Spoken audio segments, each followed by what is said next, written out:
As we start the new year, we do not have the statistics yet for the full range of last year's sales, but I think it's clear that the total number of sales and their dollar volume exceeds, perhaps by quite a bit, the sales of 2018, which was our very best year.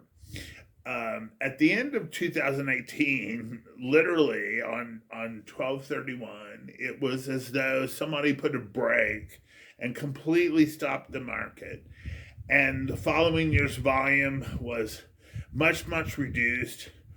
And then last year's was reduced even further by a lot of the issues relating to COVID. So we've had this pretty astonishing year.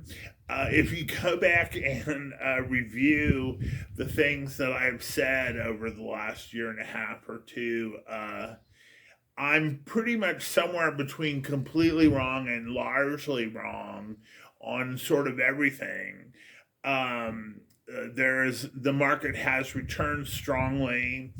There is probably a significant overhang of properties that were for sale a year or two ago and have been removed from the market and either have been forgotten about or are pocket listings for agents. So there's a little bit of an overhang in the inventory. But in general, the market is really moving. There have been quite a number of full price offers. I know of at least two cases where people have made full price offers and lost the house. And we see a pretty high level of activity.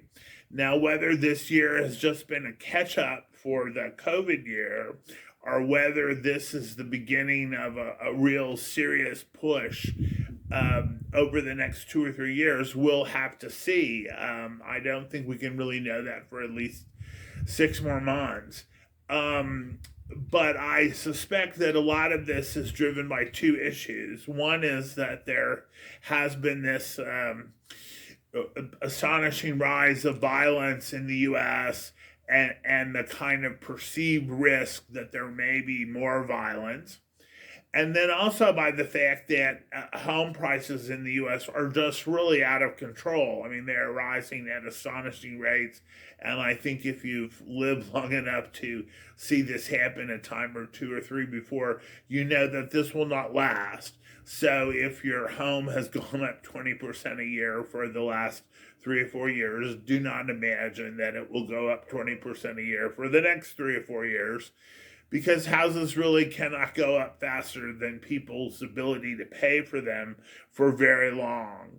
So, undoubtedly, we have clients here who have sold or are in the process of selling their homes and condos and things for astonishing prices. And then when they see what those prices, what $400,000 for an apartment in Chicago will get you here, then all of a sudden we look very attractive.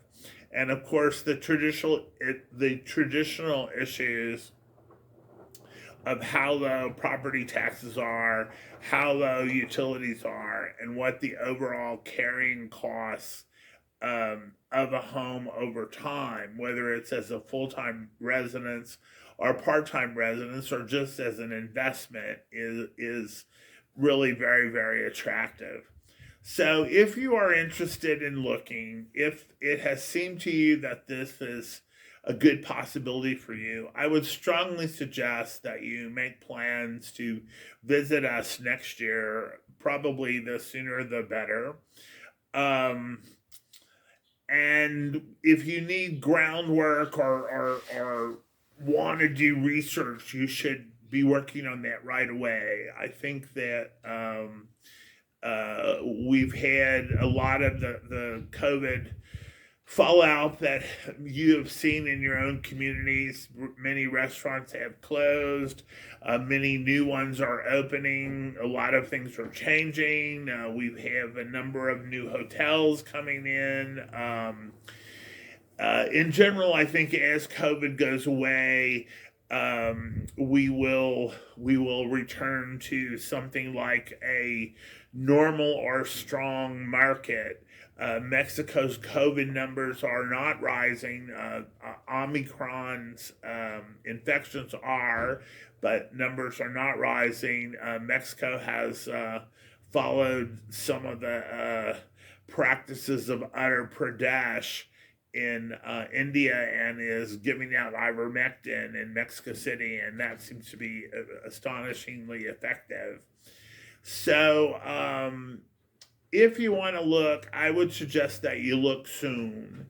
And for whatever it's worth, if you have a house in the US and you know that you are likely to be selling in the next 2 or 3 years, I would really suggest that you sell now and rent, because this is a very overheated and frothy market. And these stories we hear of, 11 offers above list price and so on, is always the sign that this will end soon.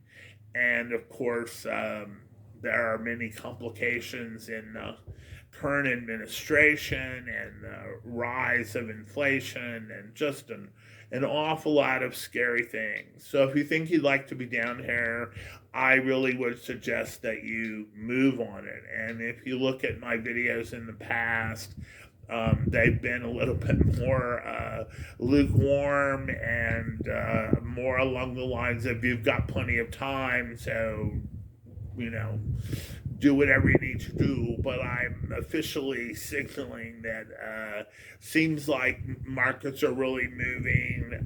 If this normally January, February, and March are our biggest months, if this activity continues through these winter months, then I think we will see significant price increases and a significant number of the inventory absorbed by these buyers.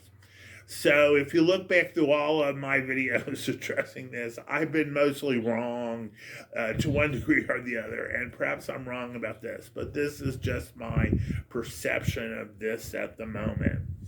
And I also want to say something about crime, because that seems to come up in discussions regularly. I was working with a client who came to meet a Mexican family who've owned their homes for 45 years, and they told her of this terrible crime and that she absolutely should not buy this year and so on.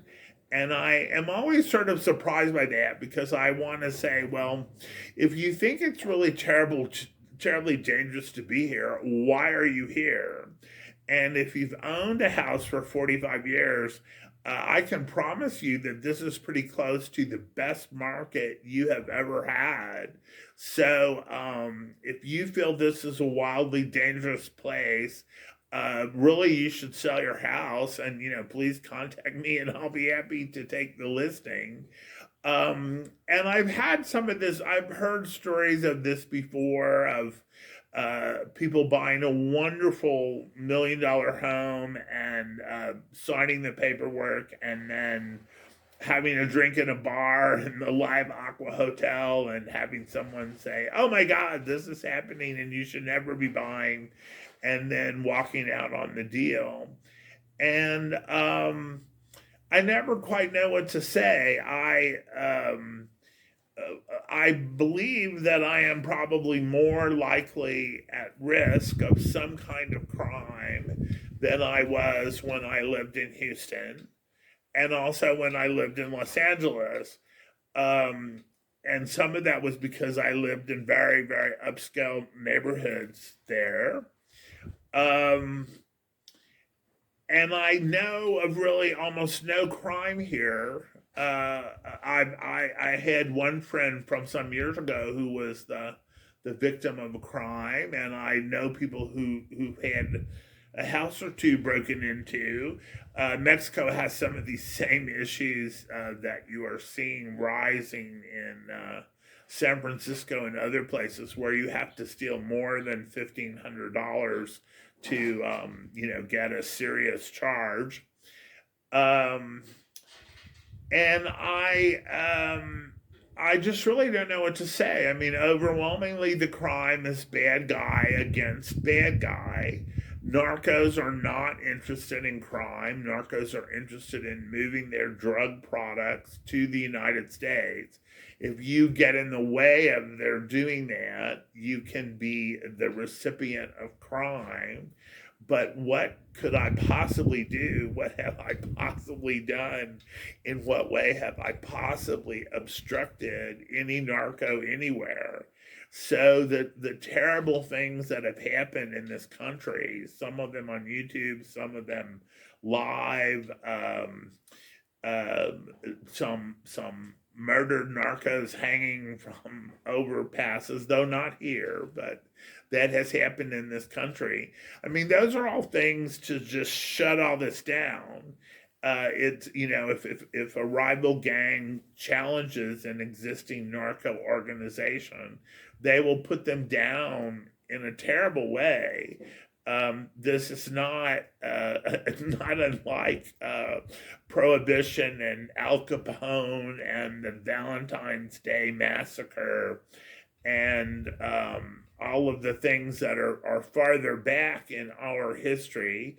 Though I know that when I was a kid, there were people paying protection money in New Orleans to the mob, um, and so I don't feel in any way afraid. I have no friends that feel in any way afraid. I am perhaps more aware of what's going on than I might have been when I lived in the west side of Houston. Um, but I just don't think this is an issue. This is bad guy on bad guy crime. It's fallen pretty dramatically in Guanajuato over the last 18 months. A lot of that I think is COVID related, and we had at one point heard that there were a couple of well-known bad guys who had contracted COVID. Um, but I think overwhelmingly, if you sampled 1,000 people who lived here, you would find that they are not afraid. And I would not generally suggest to anyone that they walk around town at 3 o'clock in the morning drunk, though I have done that and may do that again. But I just don't understand really the whole thing. I mean, if you to be here and experience this and to shop and walk around the center and drive in the country, I don't think you would feel uh, any real level of concern. But there are people who do, and for sure, all of this has been publicized extensively in the United States. I have a friend who has begun every conversation with me for 18 years with, Ben, aren't you afraid?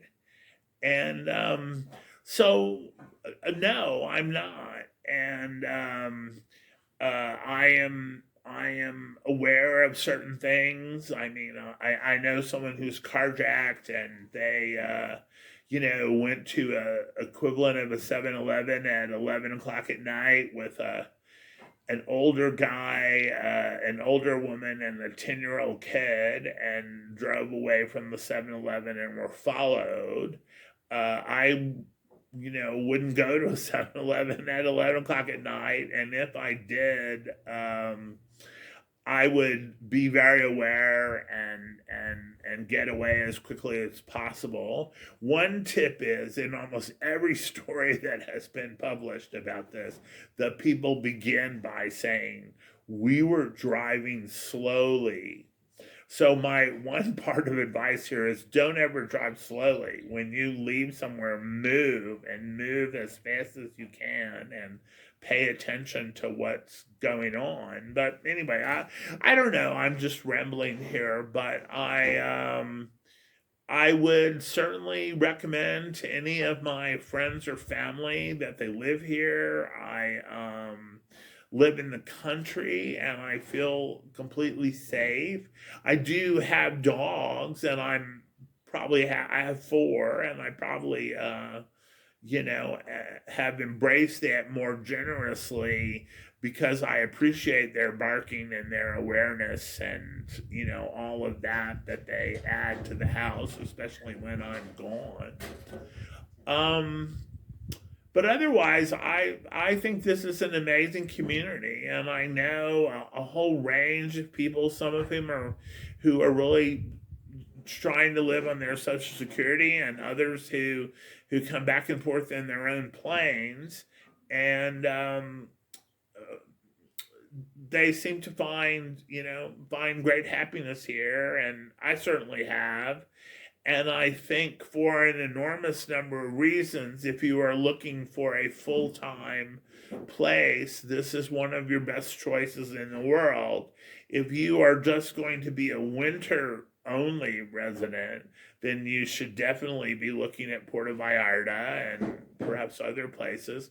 But we are now we have, in theory, we have the possibility of freezing from the last week of November to the first week in February. And as of this filming, we have not yet had freezing. So I believe we're going to have a wonderfully mild winter, and I won't have to cover any plants, and it will be excellent. But anyway, my advice to you is, if you're interested, look. If you feel you need to do more research, do it.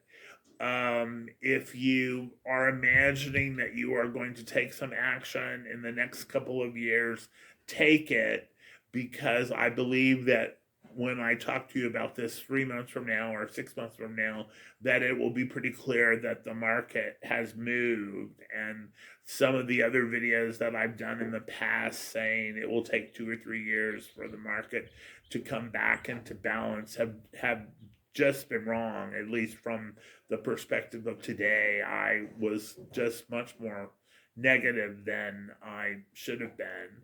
So I wish you all a wonderful 2022. The last 2 years have been pretty difficult for so many people around the world. And we've gotten off very easily for a number of reasons, but I just wish you all an amazingly wonderful year. And if any part of that year involves San Miguel, I urge you to act now. Even the rentals are pretty tight, because there are so many people down here. I presume a chunk of them will become buyers or long-term renters or something. Some of them may just be fleeing the United States for a warm, well-ventilated, low COVID kind of environment. I wouldn't want to spend the winter in New York or Chicago. But it's all pretty great. So I highly recommend that if this is on your radar, that you take some action in coming weeks and months. And other than that, God bless you, and I hope you just have the most wonderful 2022.